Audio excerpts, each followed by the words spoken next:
Welcome YouTube to another D&D Fridays. Today we'll be taking a look at just some of the stuff that you could do if you ever want to really create a more gritty or realistic type of campaign or session. But before we do that, don't forget, hit that subscribe button down below for more content, hit that notification bell, and comment down below on what's some of the ways that you've maybe done a gritty campaign or what's your thoughts on it and the like. Without further ado, let's bring in some of the real world applications we can bring in and introduce within a D&D set in our campaign. Um, so that could be have a lot of different connotations to it, which could potentially prove to have a lot of different consequences and really forces the players to think about their choices heavier than the normal D&D rules. Yeah. So let's get into some of the stuff. So when it comes to the realism stuff, you can find some of the different stuff around the 267 or so page of the DMG. So one of the things there is just a little bit of about madness and other diseases like that. Just introducing that into the campaign whenever the players might encounter something like that. Maybe you're in a rat-filled sewer system with sewage everywhere. There, there might be some Constitution saving throws being made down there to figure out. All right, you might have monkey fever or whatever you introduce into your world just because of the filth that you might encounter in a sewage system or something of that nature, which could have some not so fun effects. For instance, when it comes to some of the bouts of madness, there's either short term, long term, or indefinite madness, which could range anywhere from something like the character becomes incapacitated and spends the duration screaming, laughing, and weeping for 1d10 minutes if it's a short term madness. Or if it happens to be something more long lasting, it could be maybe they discovered that they really enjoy killing people um, indiscriminately. So that That could got be that got dark. That got dark. very dark. So definitely use this type of stuff with caution in terms of know what your players aren't so happy with. But I think a lot of that stuff definitely comes out in session zero, and maybe just talking to folks and whatnot, and having that conversation as time goes on. But but stuff like that could really help bring out the realism, as sometimes really instituting a different way that your brain might react to different things could really help out quite a bit. Yeah. And then, in addition to that, one of the other things that I find is probably a little more commonplace in terms of gritty realism really comes down to just something about extreme temperature differences. So most of the time, it probably wouldn't take into too much account. Maybe it's 80 degrees out, 90 degrees out, something like that. That's generally players can handle that no problem. That's everyday warfare. But say it's 122 degrees out, then that might have some complications. You need to keep track of water, how much water and food players are ingesting, what armor are they wearing. If they're in full plate armor, that could cause maybe some disadvantage on ability checks or attack rolls or something like that, as that full plate is trapping in a lot of that moisture and sweat and things like that. Or if it's minus 35 degrees out, that could have some other complications, especially if the players don't have some heavy winter gear on. Maybe their movement is slowed from the heavy snowfall. Maybe they take a D10 cold damage every 10 minutes. Different things like that could really help out in both ends of the spectrum, depending on what you're going through. Yeah. I think another way to look at it is you could also. That's another way to exploit the exhaustion levels, right? If you're staying out in 122-degree heat, you're probably going to get exhausted faster, right, than you would if it was the normal 75, 80 degrees. And you could tweak some of those exhaustion rules a little bit, or and the same thing goes if for an extreme cold location too. Yep, exactly. Maybe one thing you can do in extreme cold is after 20 minutes or whatever time frame it is, maybe you roll on a conditions list. Maybe a player might get pneumonia, or maybe a player might have like numbing of the hand, so they take a little bit extra damage if they're hit in combat or something like that. A frostbite check. Yep. Yeah. And when we say a frostbite check, we're not talking about the cantrip frostbite. No, definitely not. Totally different type of frostbite.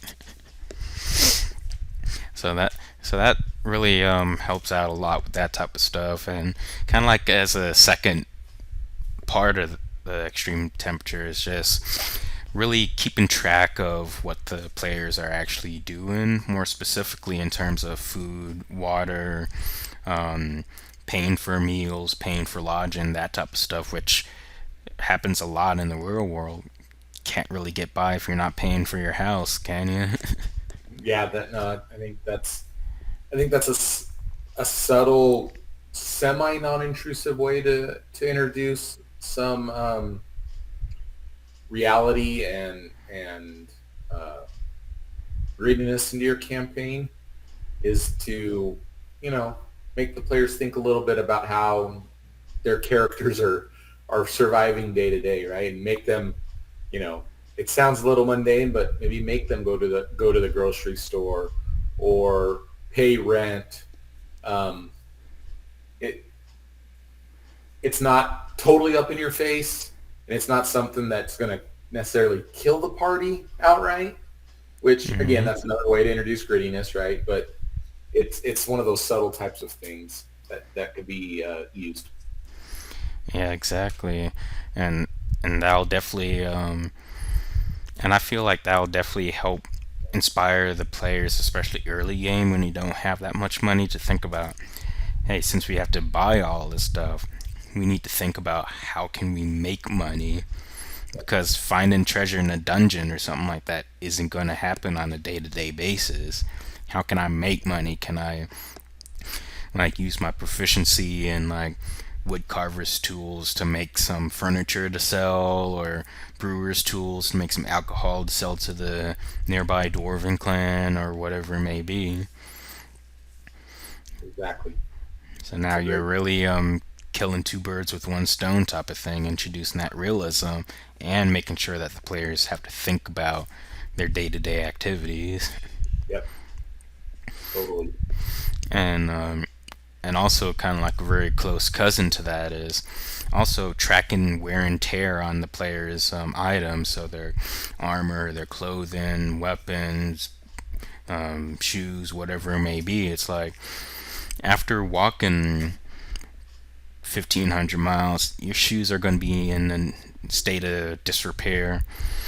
Maybe you have leather tools that you can repair it. Great. If not, you're going to need to find a shoe place to buy some D&D versions of Adidas or Nike or whatever. You might have to find that cobbler for sure. Yep. Yeah. So that really is also another mundane way of introducing that extra thought that your players have to really incorporate. Yep. And and more specifically when it comes to your armor and your weapons, once they start having some wear and tear, some dulling and stuff like that, maybe after a while they get like a -1 penalty or something like that until you either replace it or repair it at your armor, or something of that nature. Yeah. Yeah, especially if it's the mundane type of swords and stuff like that. If it's a magic sword, you might have to think a little bit harder on how that works, if at all. But definitely for the mundane type of stuff, that's a pretty easy way of introducing something like that. Yep. Agreed. Yeah. And And in addition to kind of having players think about money for all these mundane costs, um, maybe another way could be having players think about how they're about the cost, the ways of buying different services. So more specifically, your doctor's offices and the like to be patched up. But eventually, your players are going to be inflicted by diseases, or they're going to take some points of damage in combat or something like that, and they need to be patched up, and maybe they don't have a cleric in their party or a paladin or whatever. So just really thinking about, I need to go to this church, this doctor's office, this whatever. How am I going to pay for that service? It's that service is running me 15 GP. I only have 8. Right. Yeah. That might be a little too real because it's healthcare, but still a good idea. If you're going down that route, make sure you determine, are you going to use the US healthcare or the Canadian healthcare system? Because one might be better than the other. Make sure when you pick up that next mission, they provide you some health insurance along with it, right? As part of the reward. Yeah, I'm gonna need this health insurance from Cobra real quick. And not the poisonous snake one. Yeah, definitely not that. Or is it a venomous snake? I think it's venomous. They're venomous, yeah. Yeah. And then, so that's always going to be an interesting take on how things go. And then also another kind of sort of realism thing that you can introduce into your world is encumbrance. Most people don't really use encumbrance as it's a lot of extra tracking, but that could be something that you can really take into account. It's like, oh, I'm a rogue, but I'm carrying 15 great swords. Not anymore. You can carry maybe one great sword. But I feel like that really helps out, especially when it comes to the whole treasure type of thing. Now you can't just carry 2,000 GP on your person, as that's going to weigh a little chunk. You have to choose: do I want this 2,000 GP, or do I want to be able to carry all of my magic items and my weapons and stuff like that that I actually need to survive in combat or RP or whatnot? Right, exactly. I think that's a really good point. Is it allows D&D to not become essentially Elder Scrolls, right? You would go, in Elder Scrolls Oblivion, I would go buy a house, Hmm. and I would just start unloading my treasure in the house. Every time my backpack would get filled up, and by the time I got to the end of the game, I probably had 10,000 items just sitting there in the house because I was a collector, right? So by including this in your D&D campaign, you don't allow your games to turn into Elder Scrolls Oblivion, right? You've got to manage that inventory. You got to keep what you want. I think that's actually a really, really good point there, Nikai. Yep. And then another way of looking at it for all those that don't know what Oblivion is, think of Legend of Zelda. That's another really good example as well. There you go. Was that me showing my age a little bit? Is that what I just heard? Uh, Define age. Are we talking about human age or elvish age? Well, if it's Elvis age, I'm still a very young man, so I'll take that. Yeah. But there's definitely a good chunk of different things you can do with that whole type of thing. Like another thing could be this whole fear horror type of thing. Like maybe when your players are encountering something of that they might not have known about before. It's like their first time encountering Cthulhu, for example.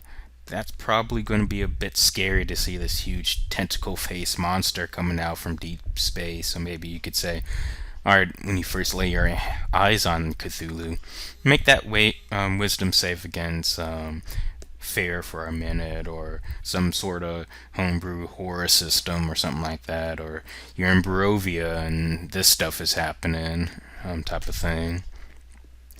So that could definitely be taken into account. Yeah, definitely. I agree. Yeah. And then I think probably one of the biggest ways of tracking greediness and realism is lasting injuries. So maybe you just got hit by a meteor swarm spell. You're not going to come out of that unscathed after an 8 hour rest. You might have some scarring on your face. You might lose a leg, and you have half movement from now on, or whatever it may be. Um, maybe maybe you were gutted by some fish people, and now you need to have two times the rations to survive the day, because only one ration will last half a day, or whatever it may be. So that's a really good way of introducing that realism. Now players can't just rush into battle knowing everything's going to be all right, especially if they're not a raging barbarian. Yeah, I think lasting injuries is probably the simplest thing to implement because you have a trigger for that when somebody goes unconscious, right? Hits 0 hit points, and so there's a trigger for that, and you can mark down. You can set up a table to roll off of, or have a pre-selected list of something. But I think it's probably the easiest to slot into any campaign, to and it would introduce some of that grittiness in there for sure. Yeah. And when it comes to injuries and the like, in current D&D, pretty much all injuries go away after a long rest, pretty much, which is just 8 hours of light sleeping and stuff like that. Four if you're an elf, or six if you're a warforged. But one way to do that is to alter the time frame that you need to complete a short rest and a long rest. Maybe the short rest is 4 hours long, and the long rest is two days long, or something like that. Now, in the DMG on page 267, they do have a couple of examples of that. Um, their example is a short rest of 8 hours, long rest of 7 days. I personally think that the 7 day long rest might be a little bit too much, but going off of something like that might be good. It really incentivizes the players to really think about how they go into this dungeon, how do they go into this next combat, knowing that it's going to take me 2 days to long rest or whatever you come up with. Right. I can't take I can't go more than a couple of combats because I know it's going to take much longer. Yeah, totally. I agree with your assessment. I think saying 7 days for a long rest is kind of crazy. Um, but I think especially especially if you try to run some sort of timed event or something yeah, like that. exactly. I I do think though that there's maybe a neat little spin that you could do off of that about recovery time. That it's going to take you potentially 7 days to recover from an injury or something like that. So you need to take it light during those days, but you're not long resting the whole time, right? Your party can still go do stuff. You just can't be as potentially involved or active in those activities. So I think there's a little bit of a spin there, but saying a straight up long rest is no activity, no activity for 7 days, eh, probably too much. Yeah. And then in addition to that, I think another little way of doing that might come in the form of maybe like ranged attacks. Maybe you're coming with a light crossbow, hand crossbow, whatever. If you're dealing with firearms like your revolver, your antimatter rifle, something like that. Actually, maybe incorporating some extra things into that. Um, Maybe every now and then it might jam or something like that, which in real life that could very well happen from time to time. Absolutely. Or if like you're doing some sort of environmental thing and there's like some high winds, you got to roll at like disadvantage or something like that, unless you take some sort of extra guiding bonus action or whatever um, to really have your character be like a legit sniper and actually fire and lead that bullet on. So Yep. that could also be some in combat ways of doing some realism type of thing. Yeah. Those are great ideas. Yeah. And in addition to that, environments is another good realism type of thing. Maybe there's heavy winds to help slow you down. Maybe there's a lava filled cavern. A blizzard is going on.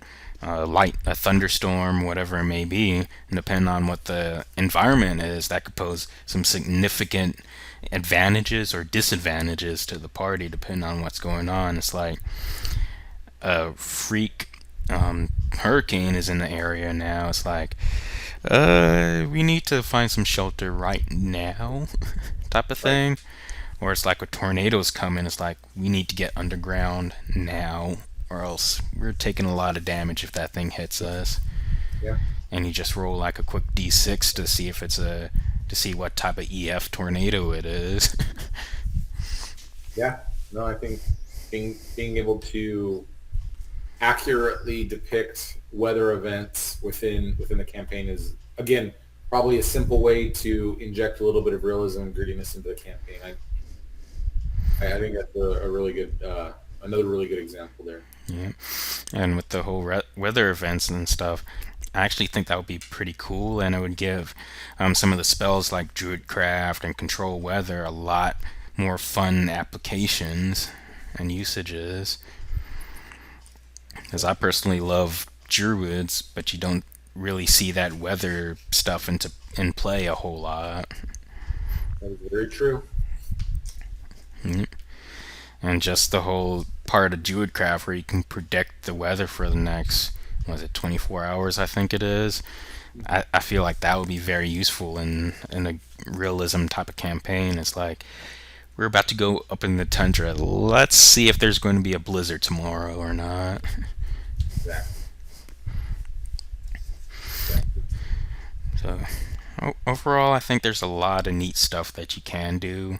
Um, so I think some stuff works better than others, and but all in all, I think it really depends on the situation, the campaign, that type of stuff. Yeah, totally. You always want to make sure that you're including these scenarios appropriately within your campaign. You want to make sure that they jive with the players, right? You don't want to run a super realistic, gritty campaign, and you know, everybody was there just to sling, magic and have a ton of non-realistic fun. Yeah. You got to make sure you take all that stuff into consideration. And I'm glad you kind of brought that up. It's also finding that balance between having fun and realism type of thing. Is it really will bog the game down if every 2 minutes you're saying, all right, give me 2 minutes, I gotta roll for the weather, the temperature, all this stuff. So really know what you're trying to accomplish and find that balance, so you know exactly how to implement said realism. Exactly. Exactly. But that's our take on gritty realism. Definitely let us know down below in the comments what's y'all's thoughts on how some of this stuff occur. Have you used any of this stuff? What stuff maybe you used that we didn't talk about? We'd love to hear more about all of this stuff. And until next time, keep y'all's lives geeky. Bye, everyone.